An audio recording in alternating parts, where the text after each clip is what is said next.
Hello, everyone. It's time for Vanished Chicagoland Stories, the podcast. I'm your host, Pete Costanos. This is episode 276, season 12. Today's date is November 18th, 2023, and welcome to the program and welcome to a new season of the show. And on today's show, I will talk about my memories of the Jack in the Box restaurants in Chicago. They're still around.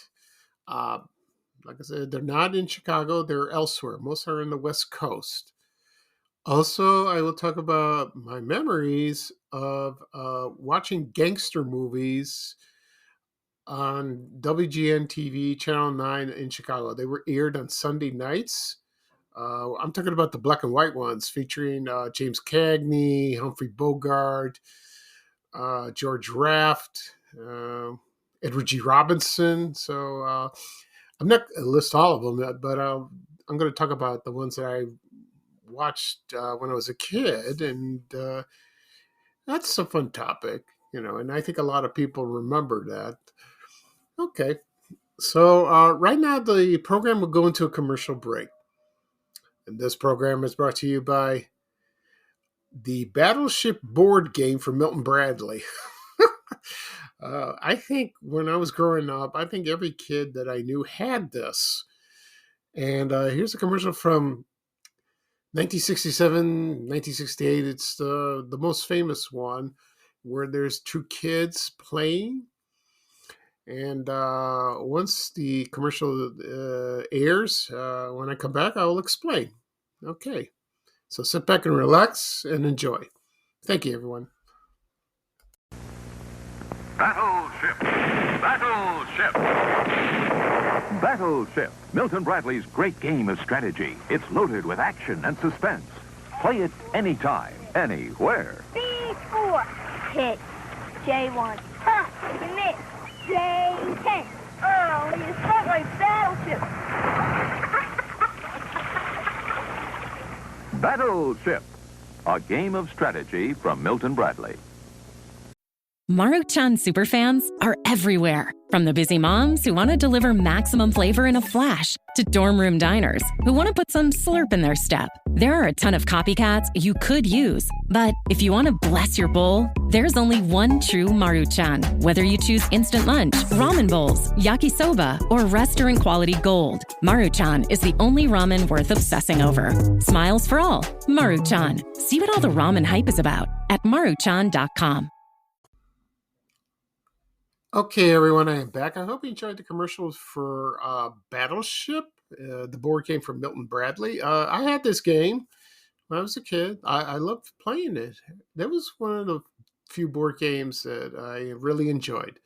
I used to play with my brothers or kids from the neighborhood. They used to come over, or I visit them and played. Later on, they had electronic Battleship. I don't know. That's a little different. So it's still around. I think Hasbro makes it. You can still buy it. I don't know if it's electronic or just manual. Maybe it's either. I don't know. And what I'm going to explain what's happening in the commercial is there are two kids that are playing like off a pier, which I don't know why. Because when the kid, one kid says, "You sunk my battleship," and then he just put his head on his forehead and leaned back and fell in the water. That's what I remember watching that commercial all during the 70s. And there's another commercial that features Battleship. It was set in an opera, and they were like this two couples. They were sitting in a balcony. And the men were playing Battleship, but the women were watching the opera. and they're calling out their numbers and letters, and each of them go shh, shh, like each one, like that, hit or miss. And then the one guy goes, you just hit my battleship. And then the performers down on the stage, at the opera, they're going shh too. They're all on YouTube if you want to watch them. Yeah, that's fun. That's a fun game. It really is. I haven't played in a long, long time. I hope kids play this game today. Excuse me. I don't know. Maybe not. We'll see. All right. At the beginning of the program, I mentioned I'm going to talk about my memories of the Jack in the Box restaurants in Chicago, and also the black and white gangster movies from Warner Brothers that aired on WGN-TV Channel 9 in Chicago. That was from when movies were movies. I should talk about that someday. This will be interesting because there were other movies that aired, but we'll see about that. So I just picked one specific genre like that.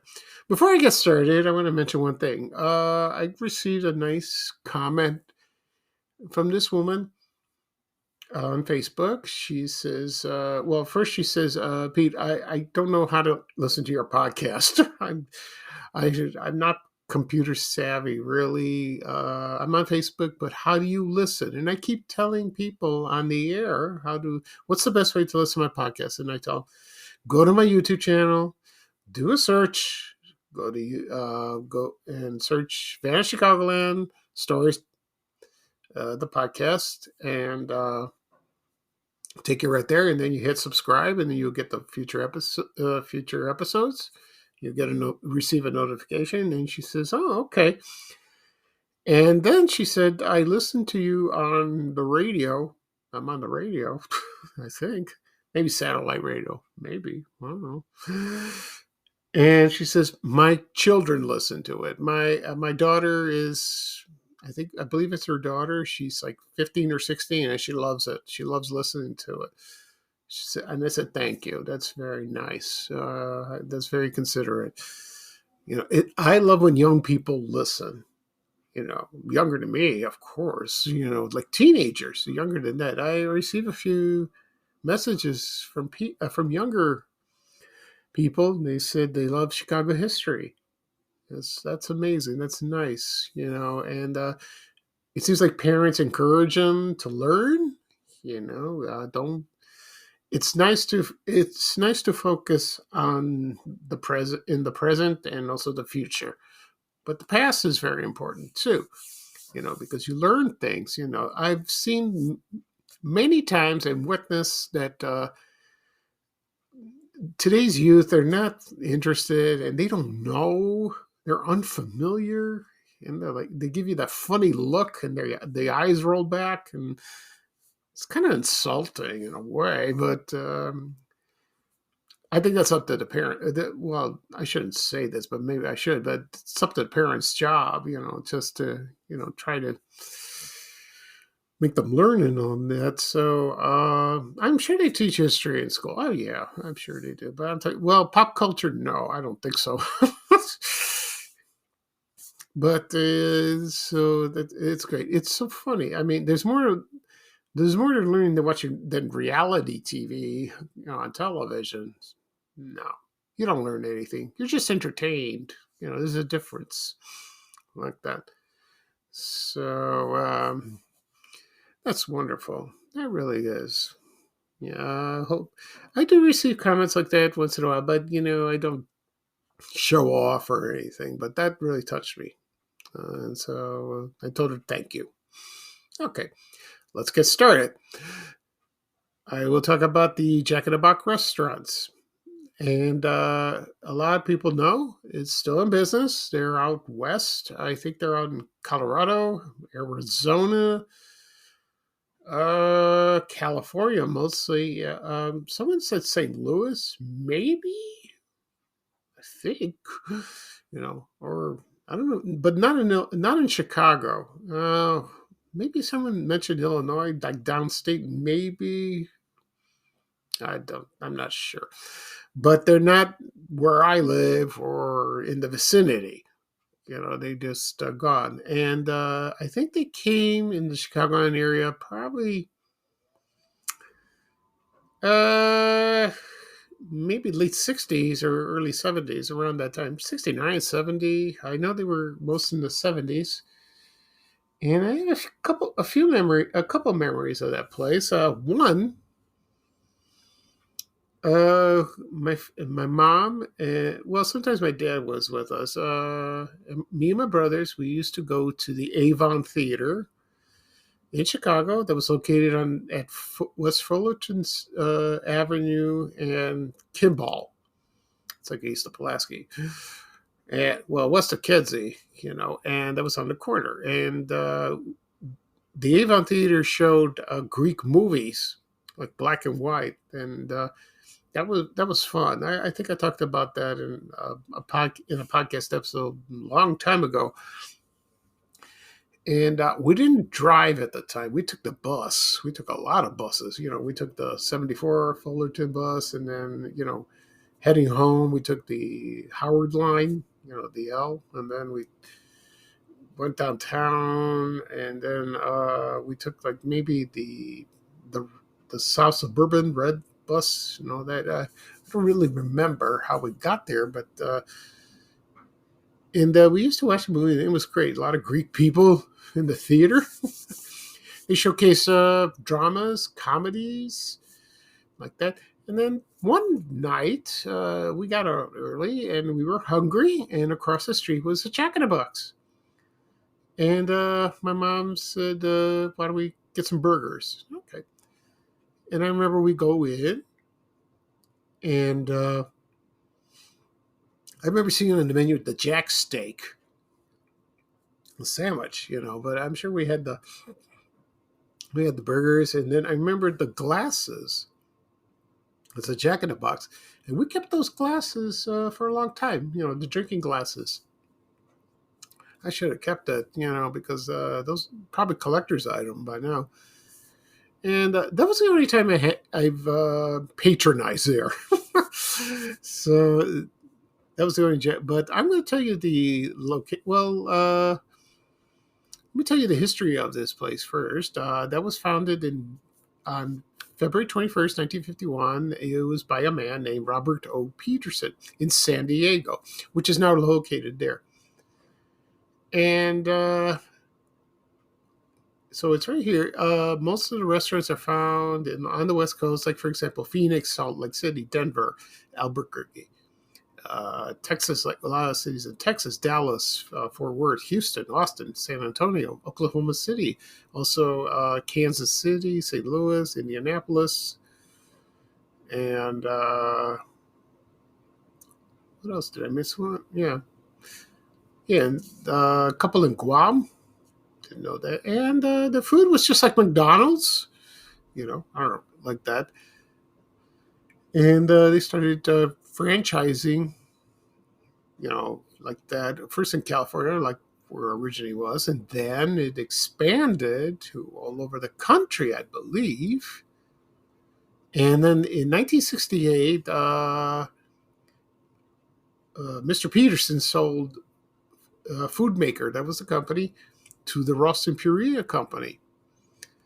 And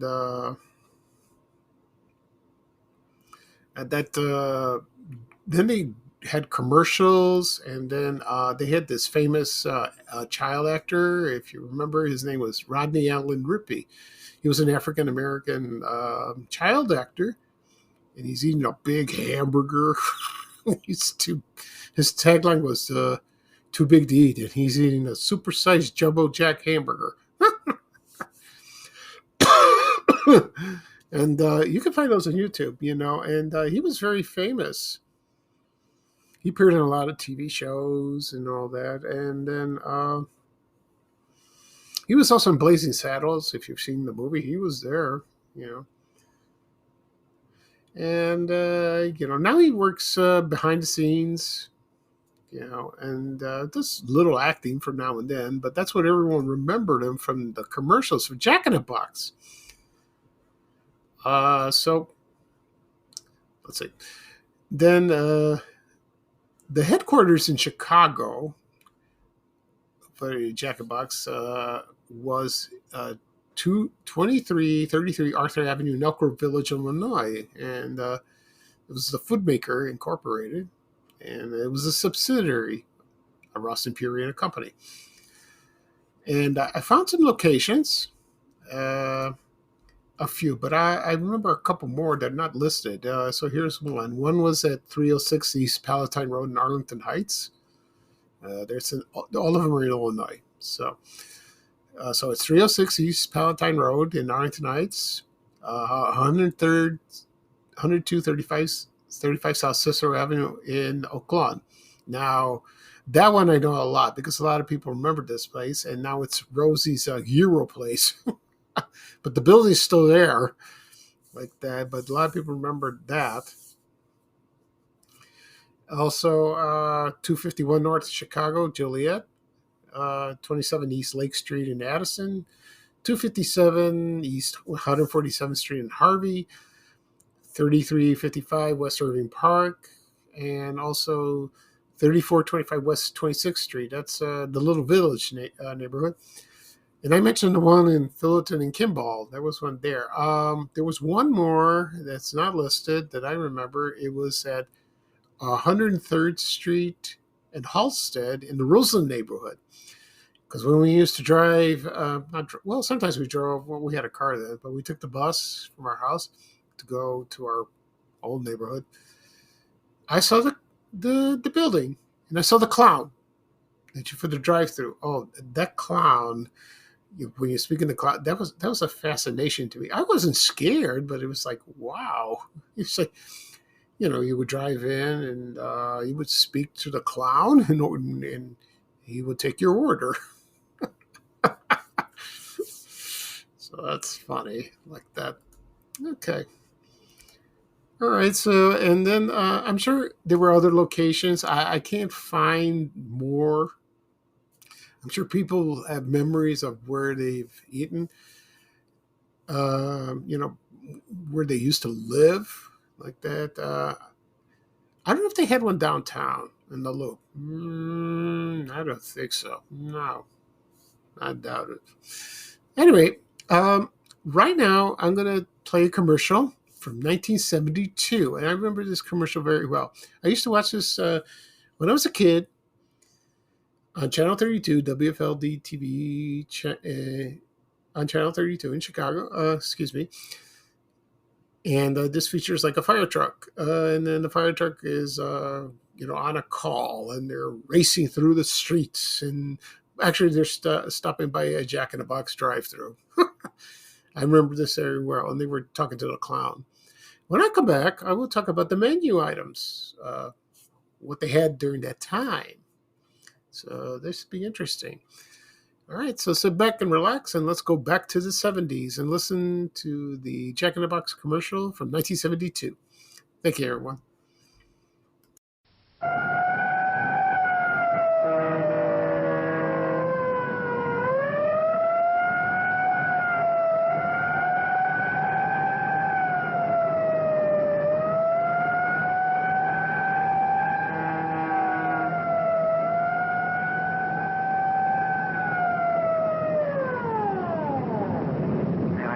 Please. 4 bonus burgers, heavy on the secret sauce. 3 Jack Colas, 2 orders of onion rings. And a taco.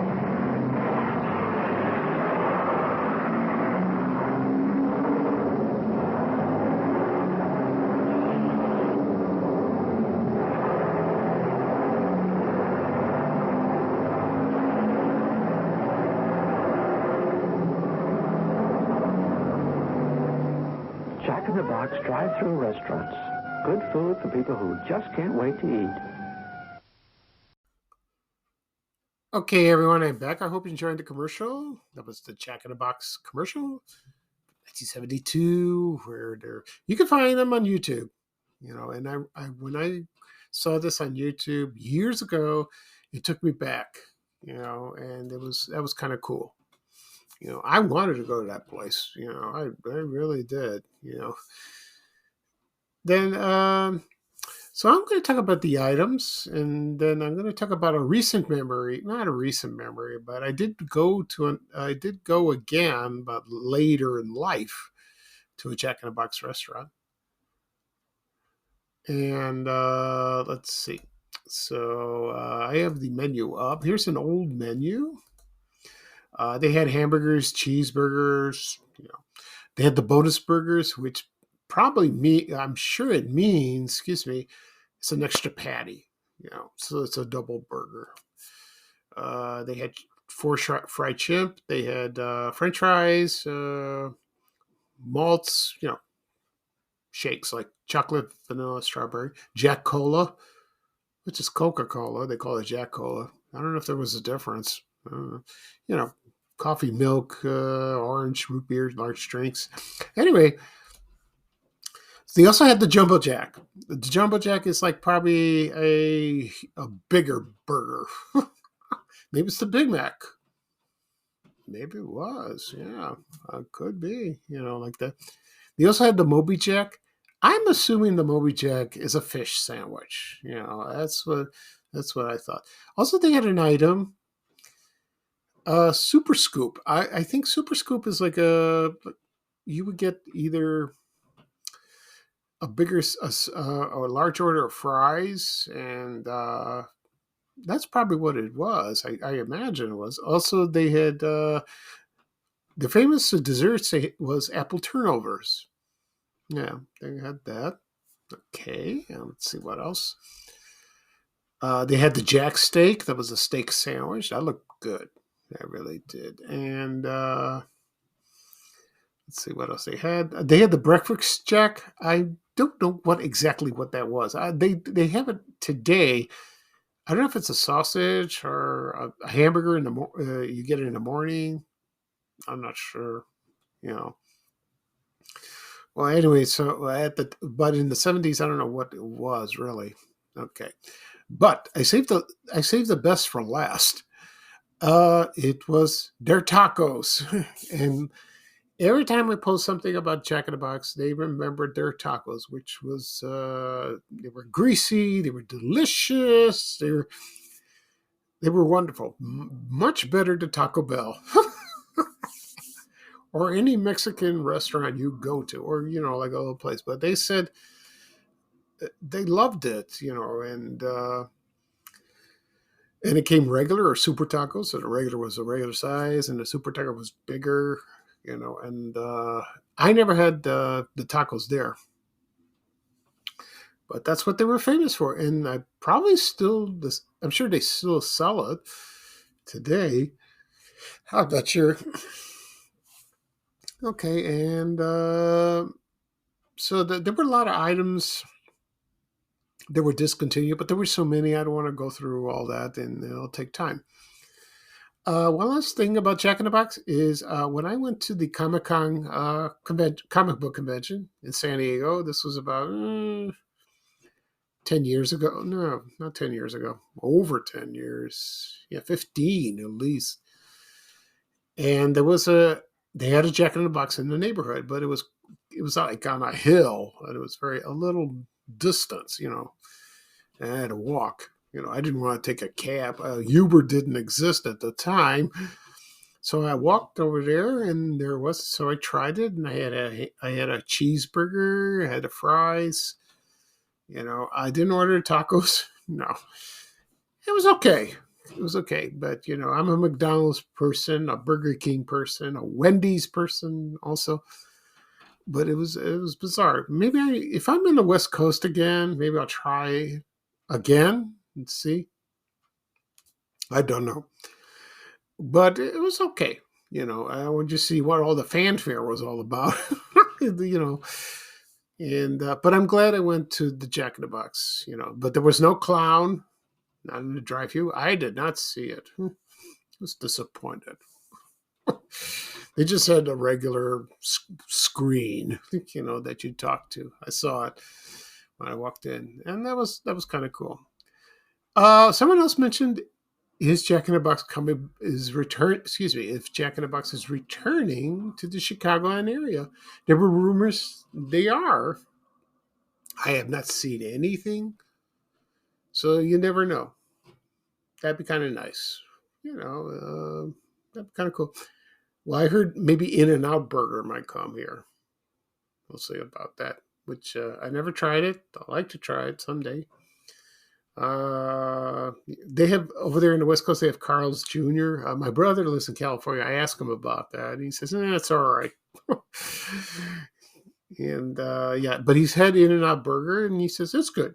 It really is, but I don't know. I'm just, I love fast food, but I've always said I got to be careful, because it's addictive. It's not good for you. You'll gain weight, and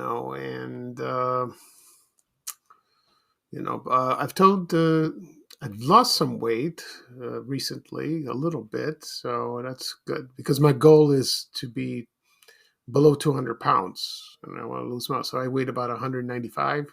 That's great. Good news.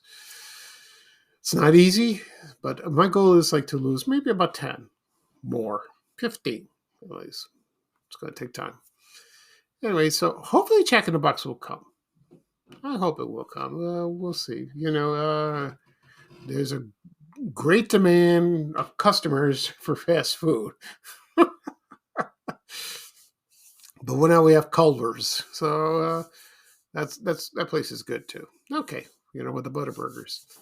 All right, that's enough for the Jack in the Box restaurants. Now I'm going to talk about my memories of watching the black and white gangster movies from Warner Brothers Studios that aired on WGN-TV Channel 9 in Chicago. They aired on Sunday nights. Let's see. Then when Channel 9, they ran it when movies were movies. They showed a lot of old black and white movies, probably in the late 60s and the 70s. I don't know about the 80s. Not really.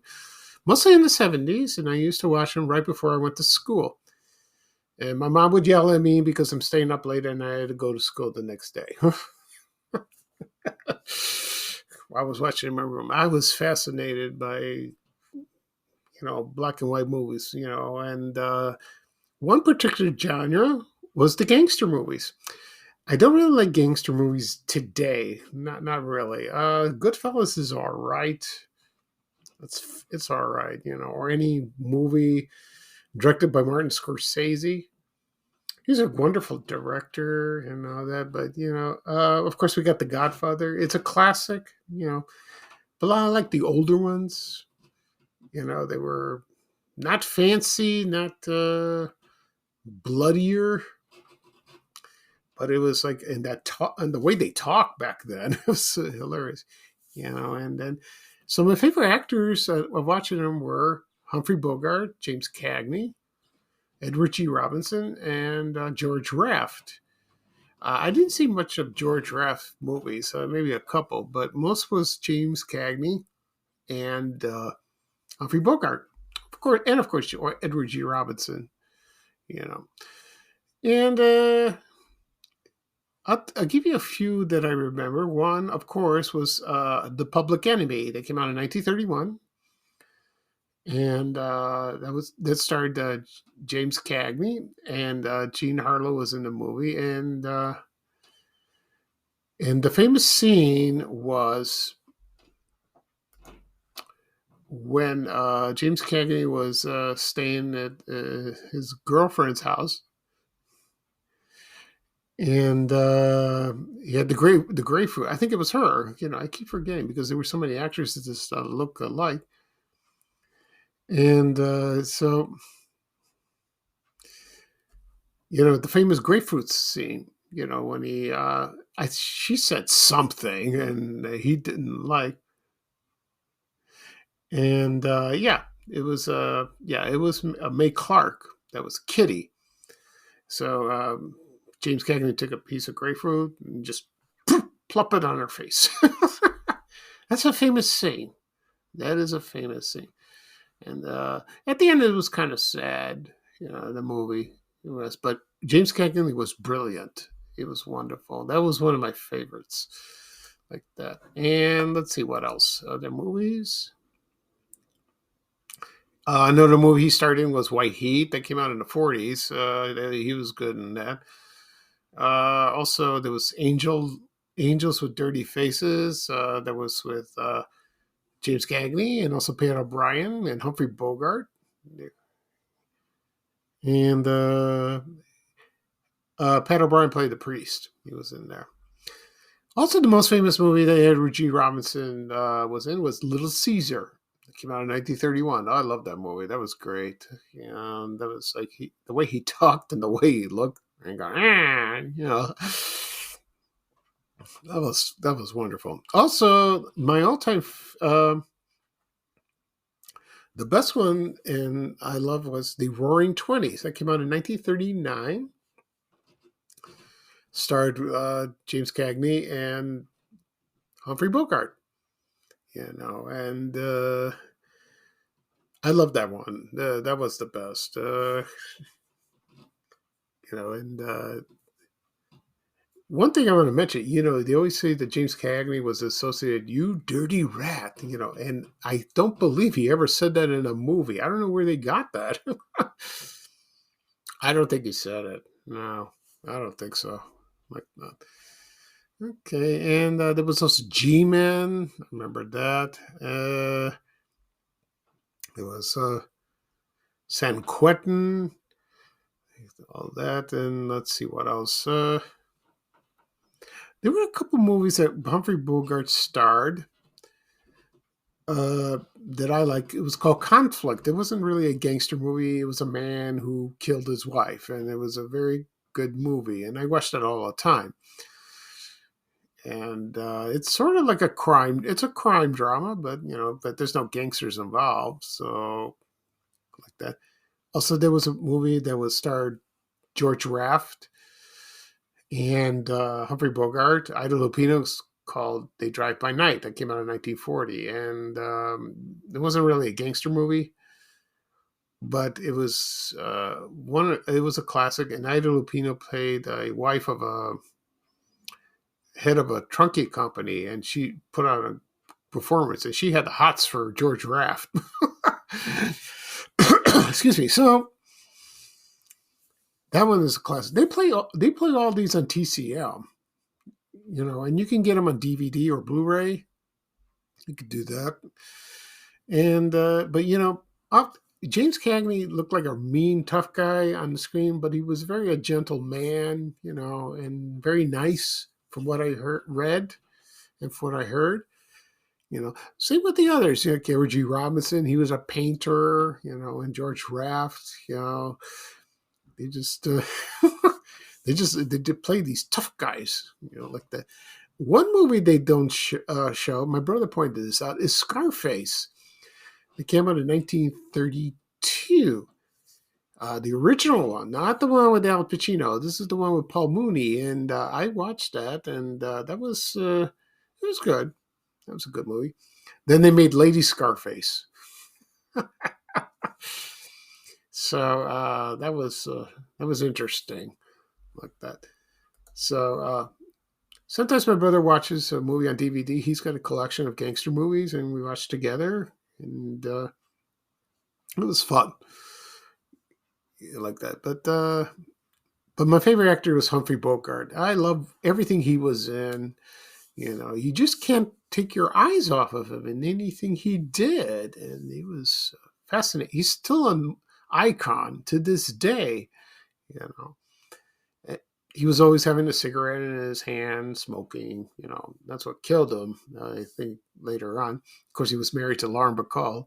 My favorite movies of him was with his wife then. She was very young, very pretty. Like To Have You Have Not, and there were other ones they starred in. Excuse me. Okay. So that was my memories of watching those black and white gangster movies on Channel 9 in Chicago. Yeah. They had a great library showing. They really did at the time. Okay. That is all for today. I'll do a recap of what I talked about. I talked about the Jack in the Box restaurants in Chicago. at one time. Also, my memories of watching black and white gangster movies on Channel 9 on WGN-TV in Chicago in the 70s. Okay, so this podcast will be published later on today. Wherever podcasts are available, Apple Podcasts, Google Podcasts, Spotify, uh, uh, let's see what else, Amazon Music, also Overcast, Breaker. I also found out that Google Podcasts are going away next year in a couple of months, so I don't know what's going to happen. Also, be on my blog, vanchicagoland.blog. You can listen there if you'd like. Also, be on my YouTube channel. I'll say it again. If you don't want to listen to apps, go to my YouTube channel. Do a search. Type in Van Chicagoland Stories, the podcast. You will find it. Hit the subscribe button. Do the same with the apps. Hit subscribe and you'll get a notification of new episodes or listen to old episodes.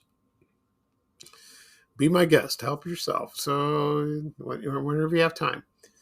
And also be posted on my social media accounts, Facebook, X, Instagram. I'll have the link.